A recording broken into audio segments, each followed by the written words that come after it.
It's hard to ignore the death tolls. People have been dying. They are dying from this in quite alarming numbers. How do you reconcile that?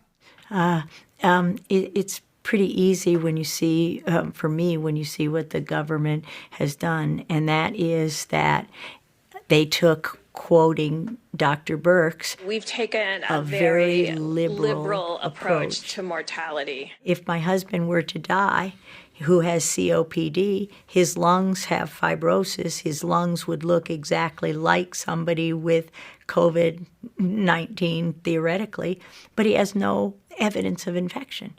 So if you're not testing and you don't have evidence of infection, and if you walked in there today, they'd call it COVID-19. And we hear this from the doctors and nurses who are upset. I've seen so many doctors online that have made their own webcam videos, just perplexed by the protocol that the CDC had given them. Well, last Friday, I received a 7-page document that sort of told me that if I had an 86-year-old patient that had pneumonia but was never tested for COVID-19, but sometime after she came down with pneumonia, we learned that she had been exposed to her son who had no symptoms, but later on was identified with COVID-19, that it would be appropriate to diagnose on the death certificate COVID-19. When I'm writing up my death report, I'm being pressured to add COVID. Why is that?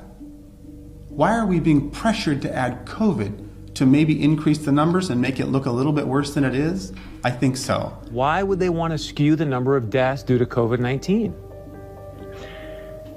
Well, fear is a great way to control people, and sometimes people's ability to think for themselves is paralyzed if they're frightened enough. If one dies with COVID-19, we are counting that as a COVID-19 death. You don't die with an infection.